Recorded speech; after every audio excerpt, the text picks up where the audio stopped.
Taste the Daily. மாவட்டம் அரூரில் மதிய உணவை சாப்பிட்டு பாதிக்கப்பட்ட மாணவிகளை நேரில் சந்தித்து அதிமுக எம்எல்ஏ சம்பத்குமார் ஆறுதல் தெரிவித்தார்.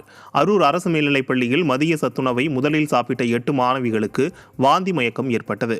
பின்பு அவர்கள் சாப்பிட்ட சாப்பாட்டில் பல்லி இருந்ததை கண்டுபிடித்ததால் உடனடியாக 8 மாணவிகளும் அரூர் அரசு மருத்துவமனையில் சிகிச்சைக்காக அனுமதிக்கப்பட்டனர்.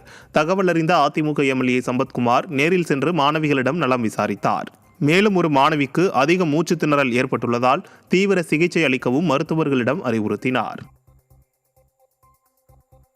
கன்னியாகுமரி மாவட்டம் தென்தாமரை குளத்தில் மாத இறுதி நாளன்றும் ரேஷன் கடையில் பொருட்கள் வாங்க குவிந்த மக்கள் இருப்பு இல்லாததால் இரவு நேரத்திலும் காத்திருக்க வேண்டிய அவலம் ஏற்பட்டது. விடியா திமுக ஆட்சியில் தமிழகம் எங்கும் ரேஷன் கடைகளில் அத்தியாவசிய பொருட்கள் குறிப்பிட்ட காலத்திற்குள் கொடுக்கப்படுவதில்லை என குற்றச்சாட்டு இருந்து வருகிறது. இந்த நிலையில் தென்தாமரை குளம் முகிலன் குடியிருப்பு பகுதியில் உள்ள ரேஷன் கடையிலும் இதே நிலை உள்ளதால் ஜனவரி மாத பொருட்களை வாங்க மக்கள் மாத இறுதி நாளான கடந்த வெள்ளிக்கிழமை இரவு நேரம் வரை காத்திருக்க வேண்டிய அவல நிலை ஏற்பட்டது. இதனால் அவதிக்குள்ளான மக்கள் இதெல்லாம் ஒரு அரசா என ஆளும் திமுக அரசை திட்டி தீர்த்தனர்.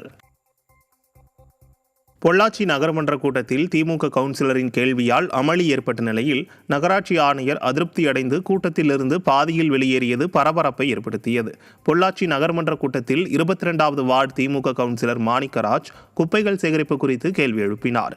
அவரை தொடர்ந்து மற்ற கவுன்சிலர்களும் இது குறித்து நகராட்சி ஆணையாளர் கணேசனிடம் வாக்குவாதத்தில் ஈடுபட்டனர். இதனால் ஒரு கட்டத்தில் பொறுமை இழந்த நகராட்சி ஆணையாளர் கணேசன் கூட்டத்தை விட்டு பாதியிலேயே வெளியேறியது பரபரப்பை ஏற்படுத்தியது.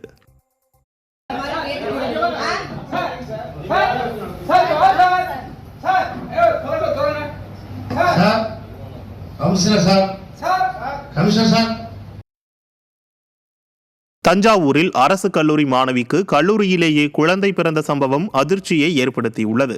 கும்பகோணத்தில் உள்ள அரசினர் கலைக்கல்லூரியில் 2ஆம் ஆண்டு பயிலும் மாணவி 2 தினங்களுக்கு முன்பு கல்லூரி வளாகத்திலேயே குழந்தையை பெற்றெடுத்துள்ளார். இதனை மறைத்து வைத்து வகுப்புக்கு சென்ற மாணவி மயங்கிய நிலையில் சக மாணவிகள் உதவியுடன் மருத்துவமனையில் சிகிச்சைக்காக அனுமதிக்கப்பட்ட போது மாணவிக்கு குழந்தை பிறந்துள்ளதை மருத்துவர்கள் உறுதி செய்தனர். மாணவியிடம் விசாரித்த போது கல்லூரி வளாகத்திலேயே குழந்தையை மறைத்து வைத்ததாக கூறிய நிலையில் குழந்தை மீட்கப்பட்டது. விடியா திமுக ஆட்சியில் அரசு கல்லூரிகளில் போதிய விழிப்புணர்வை ஏற்படுத்தாமல் உயர்கல்வித்துறை தூங்கிக் கொண்டிருக்கிறதா என பொதுமக்கள் கொந்தளித்துள்ளனர். மதுரை மாவட்டத்தில் புதிதாக கட்டப்பட்ட அங்கன்வாடி மையத்தை அதிமுக முன்னாள் அமைச்சர் செல்லூர் ராஜு திறந்து வைத்தார். முத்துப்பட்டி 73வது வார்டு பகுதியில் 13 லட்சம் ரூபாய் மதிப்பீட்டில் புதிதாக கட்டப்பட்ட அங்கன்வாடி மையத்தை திறந்து வைத்த பின் செய்தியாளர்களை சந்தித்த முன்னாள் அமைச்சர் செல்லூர் ராஜு வெற்றி வெற்றி என நகைச்சுவை நடிகர் வடிவேலு பேசுவது போல டங்ஸ்டன் கனிம சுரங்க பாராட்டு விழாவில் முதல்வர் கலந்து கொண்டு பேசி வருவதாக விமர்சித்தார். இவர் எதுக்காக அந்த கனிம வளத்தை இங்கே கொண்டு வராங்க? இந்த தொழிற்சாலை அரிட்டாப்பட்டியில எங்க கொண்டு வரணும்னு மத்திய அரசு தீர்மானம் எது கொண்டு வந்து ஏல விடணும். சரி, இவங்க ஏன் 9 மாதம் எதிர்க்காம இருந்தாங்க? சரி, இதுக்கு இடையில இந்த பிரச்சனைய மக்கள்லாம் நம்ம எதிர்கட்சி தலைவர் எதிர்த்த பிறகு அப்புறம் இப்ப ரத்து பண்ண பிறகு எங்களுக்கு தான் வெற்றின்னு 2 பேரும் கொண்டாடும். எப்படிதான் வேடிக்கைகள் நடக்குது பாருங்க. இன்னும் நான் சொல்றேன் ஒண்ணு மட்டும், இன்னும் 1 வருஷம் இந்த ஆட்சி இருக்கு.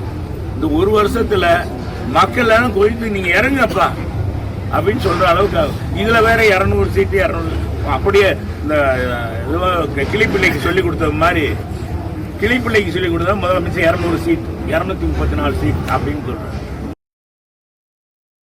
கடலூர் மாவட்டம் திட்டக்குடி அருகே அரசு அதிகாரியின் வாகனத்தை பள்ளி மாணவர்களை தள்ள வைத்த அவலம் அரங்கேறியுள்ளது. சிறுமங்கலம் பகுதியில் தொழிலாளர் நலன் மற்றும் திறன் மேம்பாட்டுத்துறை அமைச்சர் கணேசன் கலந்து கொண்ட நிகழ்ச்சி நடைபெற்றது. நிகழ்ச்சி முடிந்து அதிகாரிகள் கிளம்பிய பொழுது வருவாய்த்துறை அதிகாரிகளின் வாகனம் பழுதடைந்தது. இதனையடுத்து அந்த வழியாக சென்ற பள்ளி மாணவர்களை அழைத்து பழுதடைந்த வாகனத்தை தள்ளிச் செல்ல வைத்த சம்பவம் அப்பகுதியில் இருந்தவர்களிடையே முகச்சொலிப்பை ஏற்படுத்தியது.